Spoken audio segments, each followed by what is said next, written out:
Hi guys, I'm Shmee. Hello and welcome back to the channel where you join me today in Germany with Mercedes to take a look at the new GLC family. Now we're here at an off-road centre just outside of Frankfurt and I'm going to be driving with this, the GLC 63S from AMG, the full 510 horsepower bi-turbo V8. I'm going to show you all around the car, go through the ins and outs, take it for a drive out on the roads to see what it's like.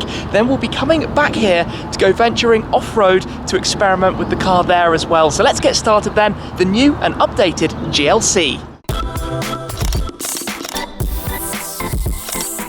As you can see then, there are quite a few of the different models from the range here, including the F-Cell plug-in hybrid that can run on hydrogen as well. Here we have the GLC 63S Coupe. You can see the difference with the Coupe with the sloping roof and also the ducktail spoiler that you have at the back, and a couple of other different models from the range. But I'm going to be focusing on this car, the satin grey then, GLC 63S. So let's walk around the outside of the car, but of course we're looking at a fairly small form factor SUV, the C-Class equivalent from the Mercedes lineup. So yes, you have the GLA that's even smaller, and then you have the GLE and the GLS that are significantly larger. The GLC though has set a Nürburgring Nordschleife time of 7 minutes and 49 seconds, making it the fastest SUV around the green hell. Updates for the midlife cycle facelift then, a lot of technology to the inside. On the exterior you now get the Panamericana front grille that was introduced with the AMG GTR. One slight difference though, normally it's widest at the top. On this car it's wider at the bottom, which just gives, well, a slightly more beefy appearance to the car.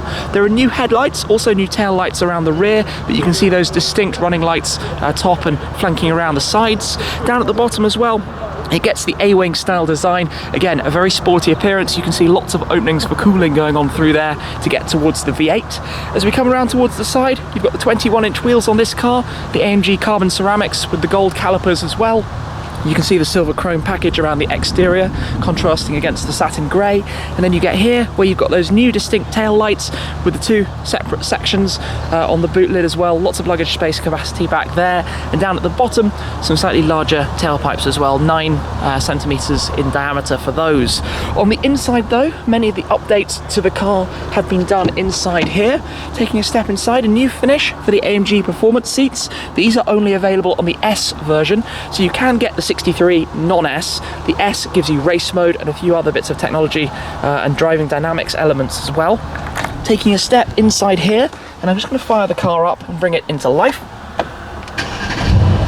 The V8 burbles, but this is where we have some substantial updates. The dual digital displays, the MBUX system, where you can talk to the car, you can give an intro, which if I say it right now, it will start doing it, so that's slightly inconvenient. But you have your driving modes, your touch response buttons here, so if you want to go through your different driving modes, you can literally toggle this, Sport, Sport Plus, you can hear the exhaust valve there. You can also go up into race mode. You can configure these buttons as well, so at the moment set for exhaust.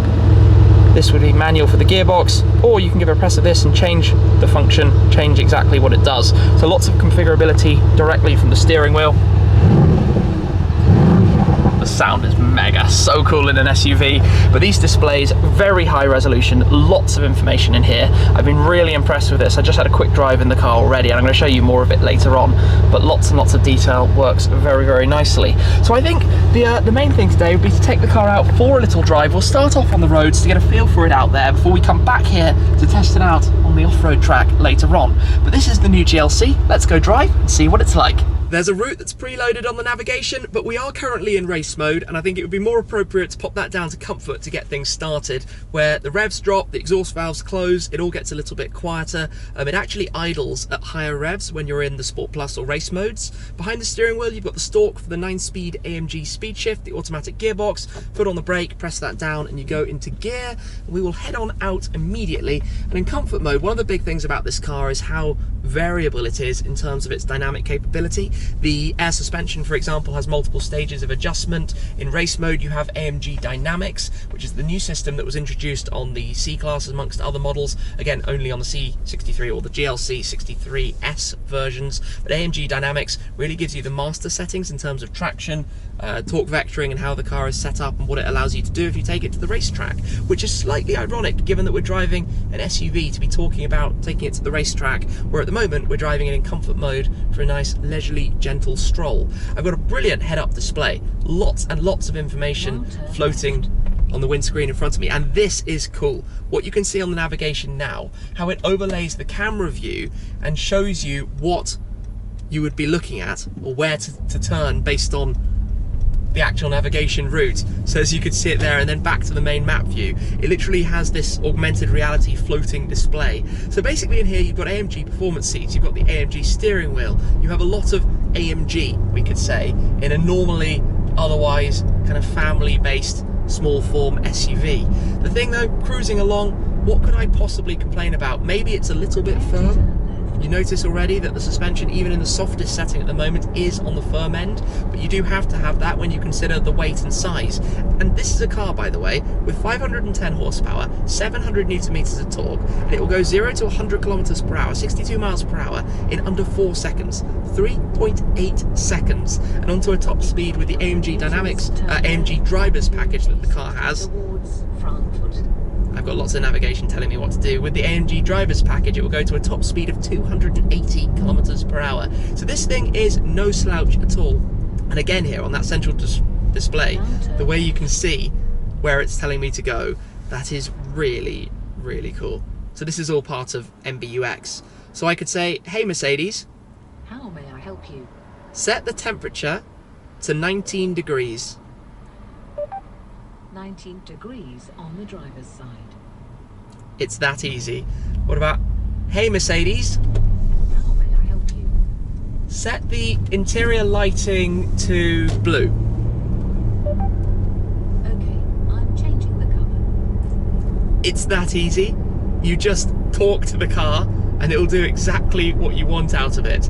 Now, this was actually launched on the A-Class, the entry-level Mercedes of all the different models from the lineup, and now it's going to be making its way through all of the different models, and it's a bit of a no-brainer really. The technology is very much the future. You can completely, using natural spoken language, communicate with the car, and it has actually brought up a pop-up, so it probably thinks at the moment I'm trying to talk to it, but you've got a touch screen. You can cancel out of that if you wish.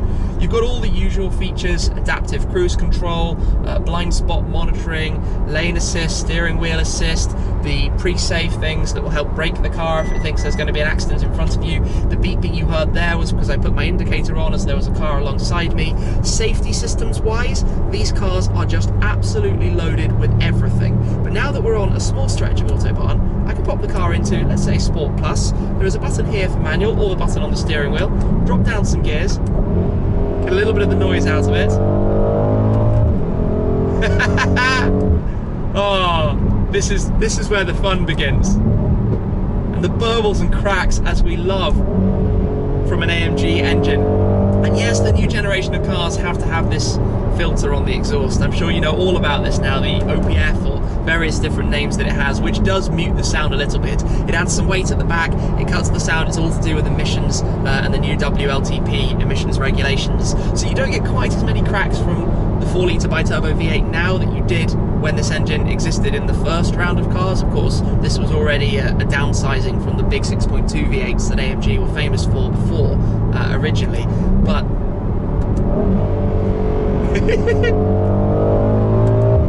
in this kind of car, yeah, you feel it picking up a bit, you feel the car pitching at the front as you do get a little bit of a move on. But let's cruise for a little bit, get a little bit more familiar with the car and see how it feels.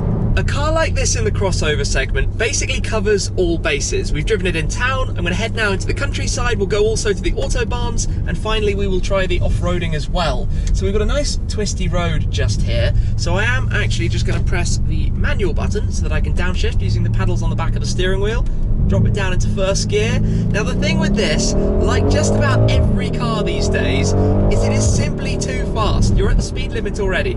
Third gear out of 9, and that's all we can do until we're on the Autobahns. It does, however, sound really pretty good, and it picks up speed remarkably well, as you'd expect. 3.8 to 100 kilometers per hour is a very, very quick car. And when you do upshift at the red line, you also get the dashboard flashing red at you, which is kind of cool as well. The software and general setup and style of the displays is fantastic. Now, one thing you can do, even though the car is in Sport Plus, is press the suspension button and actually soften it up. So you can customize all of this, change all the individual configurations, have it set how you'd like. You've got that hotkey to jump straight to individual if you'd prefer, and you can configure the buttons on the left, and then you can get straight to whichever modes you'd like to have the car in. And when you're driving in manual, the shifts are instant, as you would expect, smoothly, straight away. Hey, another one coming the other way. And you get all of those burbles and cracks as well going on from the car. My ears are starting to pop from going down the hill. Down in second gear, a snap out of it as well. And who can complain about the sound? We do, however, have to slow down now. 50k limit, and the car automatically reads the speed limit signs and tells you what it needs to be, and if you find yourself wandering over them, it starts blinking and flashing away at you like that. But basically, it's a smooth, enjoyable drive as well in a dynamic environment. But let me find some Autobahns so that we can accelerate a little bit harder.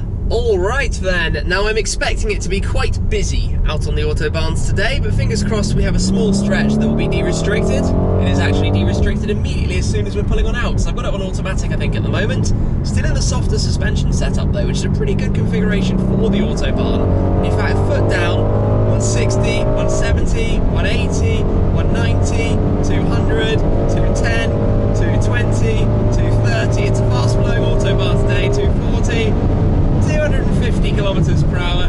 This is an interesting thing. So often you go past these speed limit signs where they only apply to certain times of night, and the car actually recognizes that. Oh no, I tell a lie, it thinks it's a 100. That sign was only referring to after 10 p.m. until the morning, but now it's worked out that it's actually de-restricted, and then it brings up a warning triangle to let you know that the car in front is perhaps a little bit close. So I'm going to press it back into manual actually to drop some gears. It's always more fun to drive manually. Well, I always like driving manually. I love the way the screen flashes so brightly at you. You cannot miss that it is asking you to upshift when the time comes. Of course, it will automatically downshift so that it doesn't stall the engine or anything like that. What I'm learning here is that you've got a good seating position nice and high. You've got great visibility all around, big door mirrors, good rear view visibility as well. The Coupe sacrifices a small amount of that, but generally speaking, it's a good place to be cruising, to be sitting for a drive, and as I've just discovered, it gets to 250 with relative ease. Yeah, okay, there are faster saloons maybe out there, even some cars from the AMG line, and you do hear a bit of wind noise as well. Hazard reported ahead. Thanks, navigation. There's definitely a bit of wind noise and tyre noise going on. It's not the quietest thing at this speed. Of course, exhaust valve open doesn't help. You can manually close that and then it will get a bit quieter. Yeah, just a small amount quieter, but I quite like that open. So learning as I go here, bit of traffic. The noises. How can you not like a car that sounds this good? Crack, crack. Perfect. Right, so back into comfort mode then. Comfort mode, out of manual, soft suspension, nice normal cruiser mode. We can turn on the cruise control, the adaptive cruise control, set it for whatever speed we like. It's notifying me that it's got the steering assistance on, as some people up ahead do some weird things. Good old roads. Right, okay, resume that, turn it back on. Of course, it's setting my pace from the car in front, so as he accelerates, we'll accelerate away as well. And it will also gently guide you around the corner. It can detect where the lines are and it moves the steering wheel slightly just to keep things in check. Turn up the speed, set it for, I'm not sure what the maximum is, I think maybe it's 200 maximum you can set the cruise control to. No, tell a lie, 210. You can cruise control at 210 with lane guidance assist as well, keeping you in lane. Technology is a magnificent thing, isn't it? Although this is a long way still from fully autonomous. Anyway, hands back on the wheel. But I'm liking that it's maintaining our speed. We've got a good distance as well to the car in front. You can adjust that. You can actually get yourself closer and further away as well, of course. Alright, so now we are in a speed limited section, so foot hard on the brake. Let's cancel the cruise control, which does, of course, cancel as you actually tap the brake pedal itself. Right then, cruising along. It's quite noisy. It is soft enough. The firmer suspension, obviously, if you want it, you can have it, but you can soften the car back down again. But I don't think anybody's going to consider it a cushy, comfy cruiser. It's much more of a sprightly, excitable thing, I think we could describe it. When it does then become de-restricted again, back into Sport Plus, there we go, back into manual, drop some gears, hope that the guys in front will eventually give us some space, and then we'll be able to put our foot down and accelerate some more. But every time you lift off the throttle, you get those kind of burble and crackles. Yeah, okay, there's some pretty good sound deadening in here, so you don't necessarily hear all of it.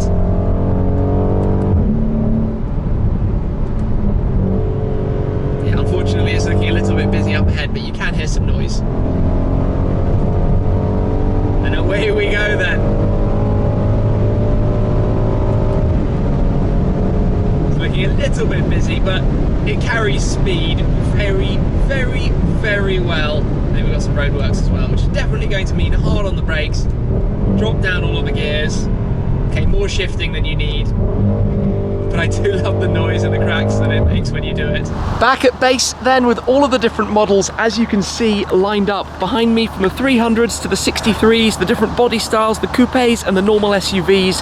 That is my car lurking just there. But it is time now to discover the off-road experience, the off-road course here. And to do so, we're going to be going out in the GLC 300D 4MATICs. These cars have the off-road package as well installed, so I think one of those is waiting for me just there. So let me grab my other cameras, we'll head out and discover this area here. For the off-road then, we have two new driving modes. So if you continue down with the dynamic selector, you have off-road with a maximum speed of 110 kilometers per hour, but this raises the car up by 15 millimeters. This is for if you're driving on loose ground or snow, for example. Then you can go into off-road plus mode, where you then have a maximum speed of 45 kilometers an hour, basically for the much harder and more challenging terrain. And then you have another button where you can actually lift the car an additional 35 millimeters higher. So we're talking 5 centimeters up now, to a total of 24.5 centimeters. Now the car obviously has DSR, where basically that's cruise control when you're descending down a slope, which defaults to 6 kilometers per hour, but the car will modulate and control your speed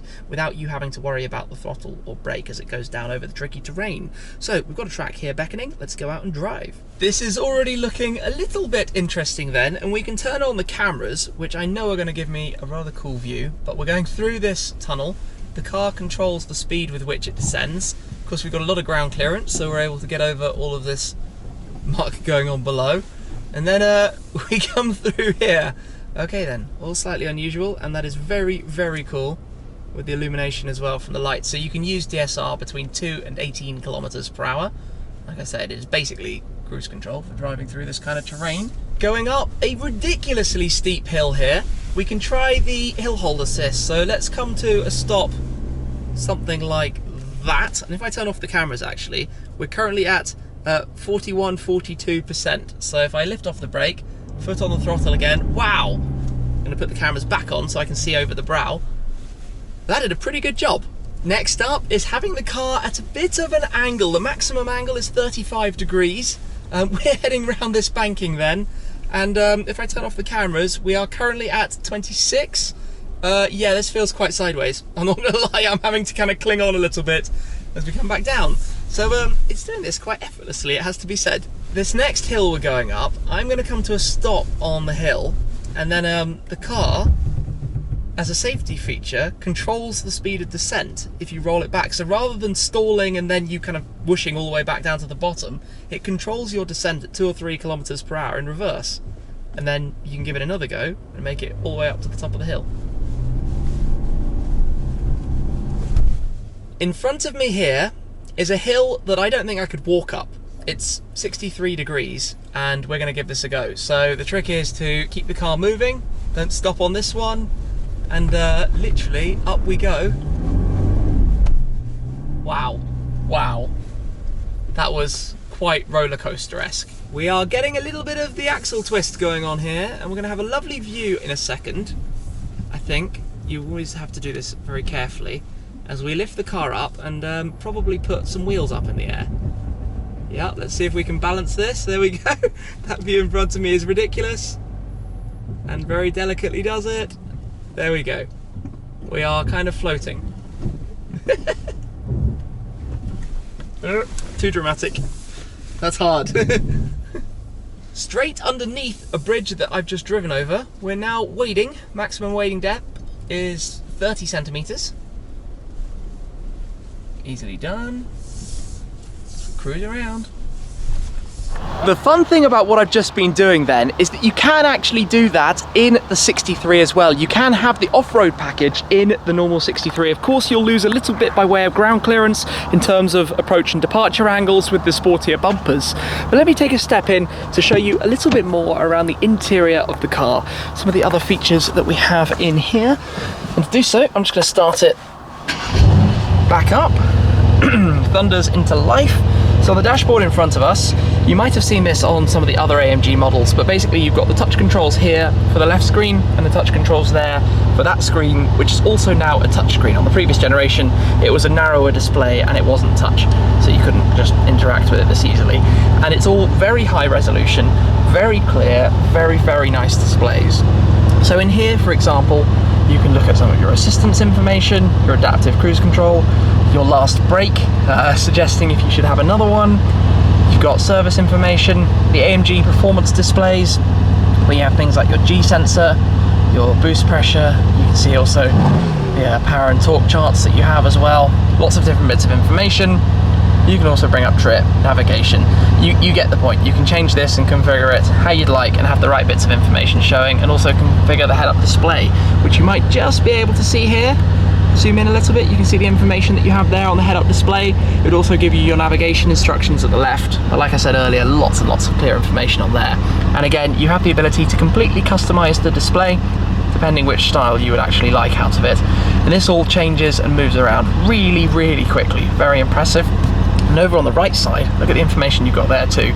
Again, you can change that. So if we go back to, let's say, the AMG performance screens here, just to give you an example, you then move the cursor over to the right, and that's where you can change the information that you have on that right display as well.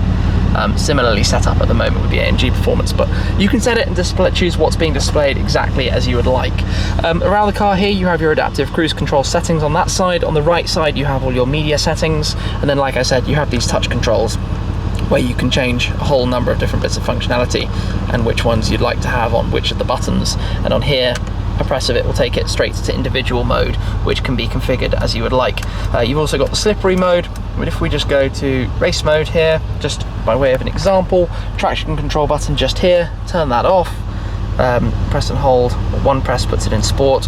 We now have AMG Dynamics, which is where the car basically is more open for advanced drivers, shall we say. It allows you to explore the limits a little bit more. One press of that to turn it back on in full. And again, you can see how you've got the sport handling mode as well. Now on here, just to briefly show you, there are a lot of displays.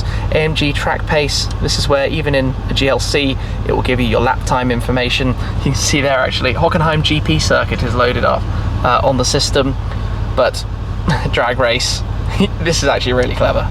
Really cool displays. The settings and information that you've got in here. Go back to home, the performance charts.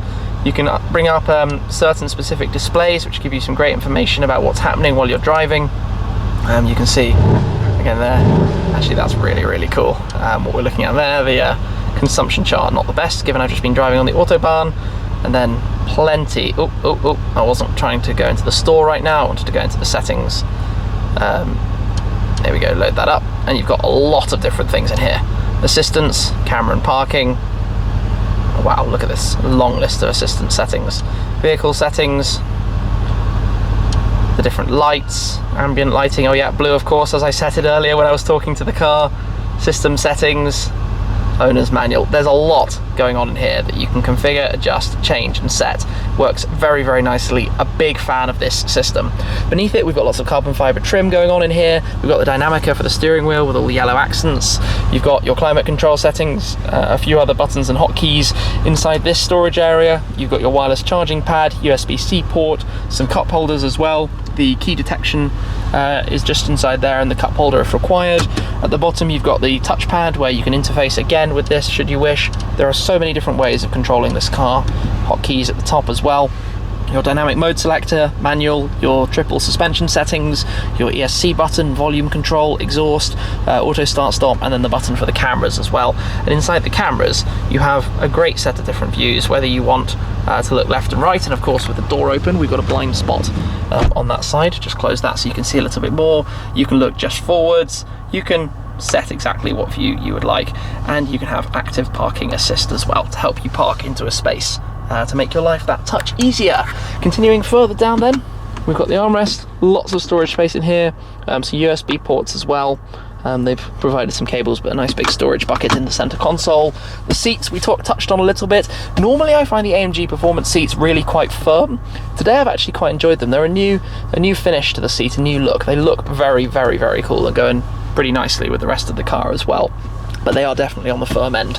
Only an option on the 63S. On the door, you've got your heated seat button, your electric memory seat controls as well, unlock lock, your window controls, mirror controls, and then down there at the front you also have the powerful tailgate as well, and some really large storage buckets, good for plenty of things to squeeze in there too. Now if I pop the car, let's say, into race mode, full noisy mode basically, and take away the message, just have a little listen for a second.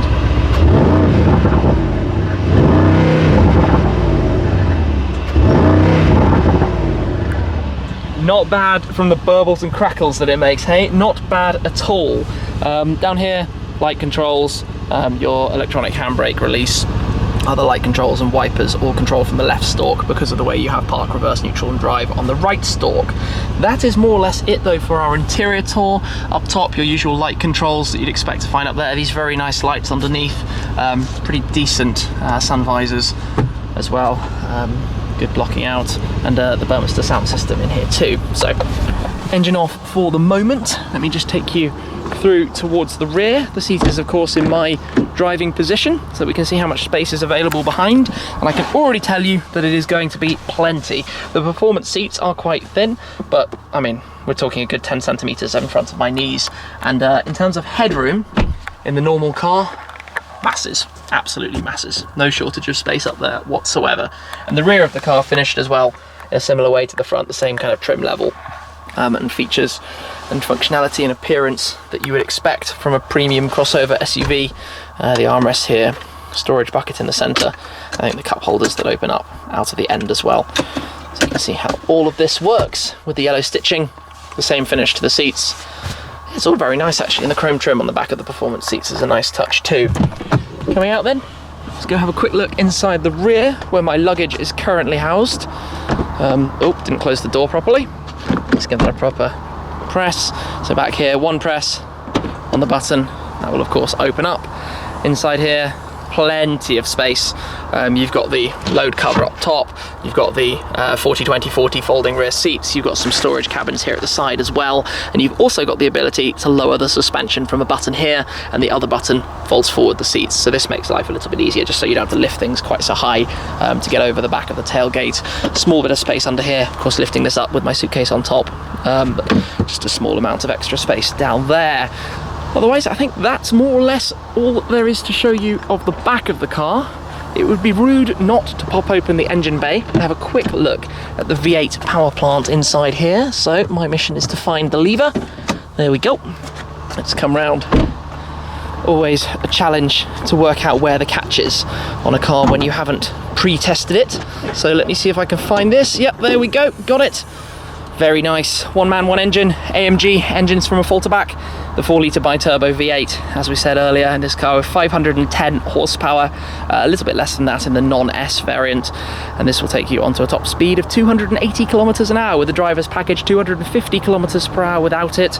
But you can see, of course, all the cooling requirements coming through the Panamericana front grille, and the emblem here, the Mercedes 3-point star, is the adaptive cruise control radar sensor as well. But otherwise, lots of openings at the front for the cooling and airflow through, as well as giving it the looks. Of course, it's an AMG. It has to look good as well as drive well.